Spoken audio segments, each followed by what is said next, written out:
రహస్యం ఏమిటంటే అర్జునుడు కూడా చనిపోయాడు, మళ్ళీ పుట్టాడు.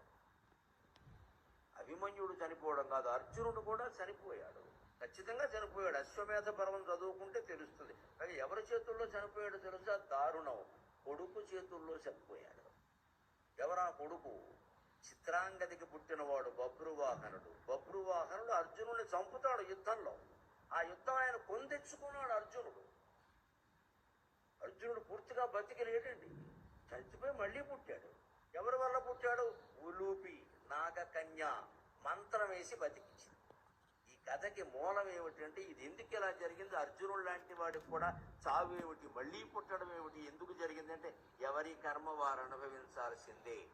భీష్ముడిని చంపిన విధానం ఎవరికి నచ్చినా ఎవరికి నచ్చకపోయినా చివరికి భీష్ముడికే నచ్చినా గంగాదేవికి నచ్చలేదు. కన్న తల్లి కదా. మా అబ్బాయిని అన్యాయంగా చంపారు, మా అబ్బాయిని అన్యాయంగా చంపారు. 257 సంవత్సరాలు పెళ్లి చేసుకోకుండా, తోడు నీడ లేకుండా, కష్ట సుఖాలు చెప్పుకునేందుకు మనిషి లేకుండా రాజ్యత్యాగం చేసి బతికిన వాడిని శిఖండిని అడ్డం పెట్టుకుని చంపుతారా? నా కొడుకు చావుకి కారణమైన వాడు కొడుకు చేతుల్లోనే చనిపోతాడు అని గంగమ్మ శాపం ఇచ్చిందండి. ఇది భారతంలో ఉంటుంది ఖచ్చితంగా. ఆ శాపం అమలయింది.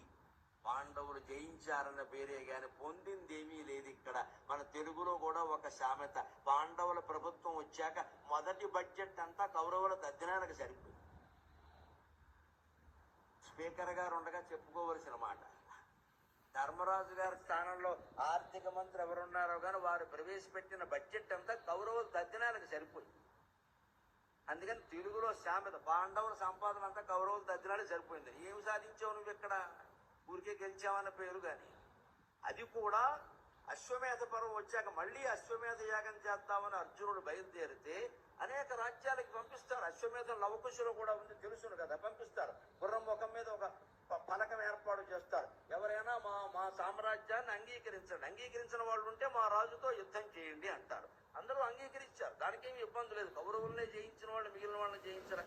బభ్రువాహనుడు పాపం వినయ సంపన్నుడు, ఒక్కొక్కడు కష్టాలు కొని తెచ్చుకుంటాడు. అర్జునుడు అంటే అలా ప్రవర్తించాడు. అక్కడ కర్మ, ఎందుకంటే గంగమ్మ శాపం ఆ బుద్ధి అలా పనిచేసింది. బుద్ధి కర్మానుసారని ఆయన ఎదురొచ్చాడు. తండ్రిని తెలుసు, చిత్రాంగదగా పుట్టాడు ఆయన. తండ్రిని తెలుసు, నాన్నగారు మీరు వచ్చారు సంతోషం, మీతో నాకు యుద్ధం ఏమిటి, ఇదిగో మంగళహారతి పళ్ళెం పట్టుకుని నేను వచ్చాను, నా రాజ్యమే మీది, మీరు పరిపాలించుకోండి హాయిగా అంటే అర్జునుడు నోట వచ్చిన మాట, రాయ్ క్షత్రియ పుత్రుడివి కాదురా, యుద్ధం చేయకుండా లొంగిపోతున్నావా, నువ్వు నా కుమారుడని చెప్పుకుందుకు నాకు అవమానం ఉందిరా, దా యుద్ధానికి రా అన్నాడు. పరిగెట్టుకుని తెచ్చుకున్నాడు.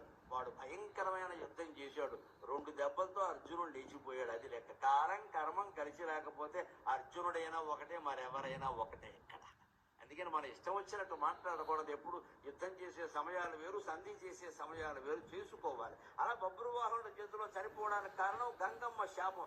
ఆ గంగమ్మ